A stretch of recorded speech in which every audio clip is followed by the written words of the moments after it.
श्री नरसिंह मेहता जी ऐसी जगह प्रकट हुए जहां बिल्कुल वैष्णवता नहीं है। वैसे इस समय गुजरात में बहुत जोर की भक्ति है, जिधर देखो गुजरात बाउंड, क्योंकि ऐसे ऐसे बड़े खम्भ भक्ति के प्रकट हुए जिनको माया हिला नहीं सकती, उनका आज भी प्रभाव।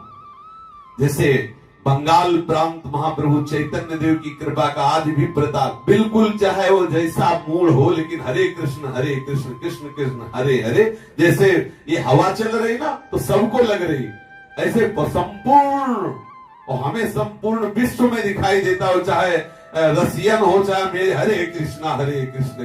देखो महापुरुषों की कृपा और छाया हुआ है, कृष्ण नाम छाया हुआ, महापुरुषों की बड़ी अद्भुत कृपा होती है। गुजरात बड़ा अपावन था उस समय जब नरसिंह मेहता प्रकट हो रहे थे, उस समय गुजरात बड़ा अपावन था। उसे पावन करने के लिए श्री हरि का कृपा रूप नरसिंह मेहता का अवतार हुआ, नरसिंह मेहता प्रकट हुए। आपका पूर्ण नाम श्री नरसिंह राम था।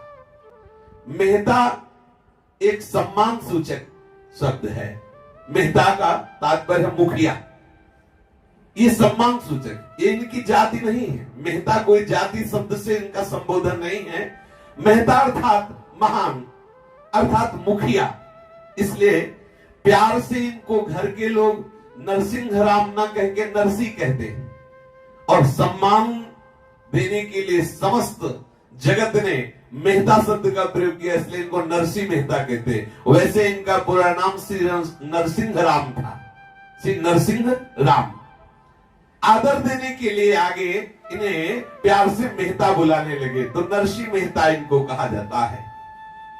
धन्य है वो कुल जहां नरसिंह मेहता जन्म लिए। श्री नरसिंह मेहता जी सौराष्ट्र प्रांत में जीर्ण दुर्ग नामक एक अत्यंत प्राचीन ऐतिहासिक नगर है, जिसे आजकल जूनागढ़ कहते हैं। श्री नरसिंह मेहता जी का जन्म लगभग संवत 1470 में इसी जूनागढ़ में एक प्रतिष्ठित नागर ब्राह्मण परिवार में हुआ था, नागर ब्राह्मण परिवार में। फिर वहां जन्म वहां हुआ, आगे वास जूनागढ़ में हुआ।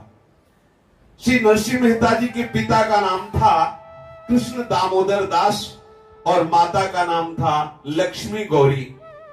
श्री लक्ष्मी गौरी जी के दो पुत्र थे, एक बड़े थे जिनका नाम वैसे बंशीधर था, पर कहते प्यार में बंशीधर थे, जैसे नरसिंह राम नरसिंह मेहता जी का नाम था, ऐसे ही बंशीधर का नाम था बंशीधर, लेकिन प्यार से उन्हें बंशीधर कहते थे। बंशीधर की उम्र जब 22 वर्ष की हुई, तब नरसिंह राम की उम्र 5 वर्ष की हुई और माता पिता का शरीर पूर्ण हो गया। अब नरसिंह राम का लालन पालन बड़े भाई बंशीधर और उनकी दादी ने किया। दादी का नाम जय कुंवरी जी था। और आश्चर्य की बात यह थी कि 5 वर्ष हो गए, धीरे धीरे धीरे और उम्र बढ़ी, लेकिन आज तक कभी नरसिंह मेहता एक शब्द भी नहीं बोले, जिससे सबको पता चल गया कि ये बच्चा गूंगा है। नरसिंह मेहता जी जब 8 वर्ष की उम्र हुई, तब तक एक शब्द नहीं बोले, तो परिवार के लोग थोड़ा दुखी रहते थे कि इतना सुंदर बालक है लेकिन गूंगा है, सबको पक्का था गूंगा है। इस बात से उनकी दादी जय कुंवरी को बड़ा क्लेश था। वो बराबर इस चिंता में रहती कि मेरे पौत्र की किसी औषधि से, किसी फकीर की कृपा से जबान खुल जाए, बोलने लगे, नहीं तो पता कैसे चलेगा क्या दुख है क्या सुख है, ये बेचारा गूंगा। और नरसिंह मेहता जी गूंगा नहीं थे, अंदर ही अंदर भगवत स्मरण करते और नियम लिए थे कि जब तक गुरु मंत्र नहीं मिलेगा तब तक मैं वाणी बोलूंगा नहीं, जब गुरुजी बोलेंगे जो वही बोलूंगा, नहीं शब्द नहीं उच्चारण करूंगा। इतने बड़े महात्मा, जैसे जन्म से ही गुरु स्वामी तुलसीदास जी बोले थे राम, जैसे जन्म होते ही श्री रैदास रविदास जी ने एक बूंद भी दूध नहीं पिया जब तक रामानंदाचार्य जी ने आके दीक्षा नहीं दी। दीक्षा दी और कहा आप तब दूध पिया। ऐसे ही श्री नरसिंह मेहता जी एक शब्द नहीं बोले, नियम अंदर धारण किए हुए थे, जब तक गुरुजी नहीं बुलवाएंगे तब तक नहीं बोलेंगे। 8 वर्ष के हो गए तो उनकी दादी जय कुंवर जी को बड़ा क्लेश हुआ। वो चिंता में रहती कि मेरा पौत्र किसी तरह बोल दे।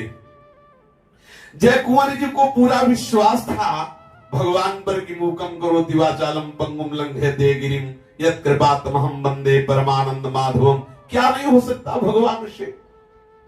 ऐसी एक शक्ति एकमात्र भगवान ही है। उनकी पूर्ण श्रद्धा थी जो मेरे पौत्र को भी वाणी प्रदान कर सकते हैं।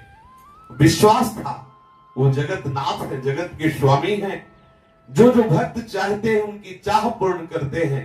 तो दादी जय कुंवर जी प्रभु से यही मनाती कि मेरा ये जो पौत्र है, ये मेरा पौत्र बोलने लगे। ये बोलता नहीं है। अब वो साधु महात्माओं की सेवा कोई निष्काम भाव से, संतों की सेवा तो बिरले जन ही करते हैं, नहीं प्राय कोई न कोई सकामता रहती है। और सकामता से भी अगर संत सेवा करे तो लाभ ही होता है, क्योंकि कैसे भी जुड़े अमृत से जुड़ जाए तो अमृत ही हो जाता है। संतों से किसी भी भावना से जुड़े तो संत जिस भावना में होते हैं उनका भाव प्रकाश उसके ऊपर पड़ता ही है। अब श्रद्धा बढ़ने लगी दादी जी की कि संत महात्माओं का आशीर्वाद ही इस बेटे से वाणी प्रकट कराएगा, अर्थात बुलवा पाएगा तो कोई महात्मा ही। अब जहां कोई महात्मा की बात सुनती तहां अपने नरसिंह जी को लेके पहुंच जाती, यथाशक्ति श्रद्धा पूर्वक सेवा करती, कभी कभी घर भी बुला लेती। श्रद्धावान को एक न एक दिन लाभ जरूर मिलता है, समय भले लगे। जय कुंवर की श्रद्धा पूरी होने का अवसर आया। फाल्गुन शुक्ला पंचमी का दिन था।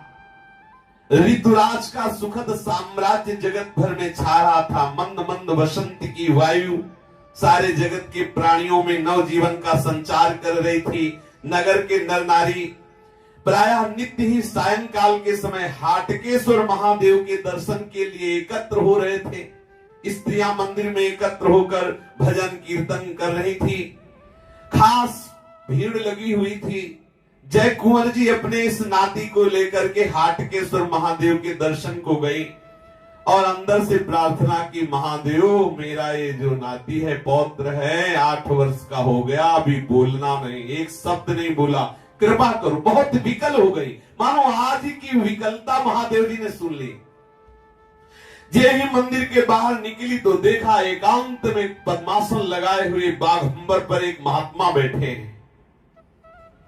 बड़ा हृदय आनंदित हुआ। जब नजदीक पहुंचती तो महात्मा के मुख से निकल रहा था नारायण नारायण नारायण नारायण नारायण, ऐसा प्रवाह चल रहा था नाम का। चेहरे में बड़ा तेज था, बड़ा आकर्षण था। देखते ही उनको लगा कि आज मेरी कामना पूर्ण हो जाएगी, मेरा पौत्र शायद आज बोल दे।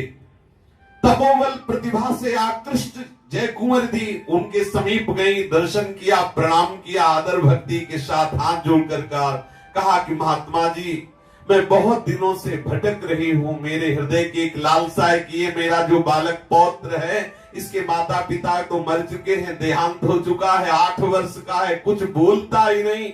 इसका नाम नरसिंह राम रखा है। सब लोग इसे गूंगा कह के बुलाते, कोई नरसिंह नहीं कहता, गूंगा कहते हैं। इसलिए आप कृपा करो, मुझे लगता है कि आपकी कृपा से इसकी वाणी खुल जाएगी।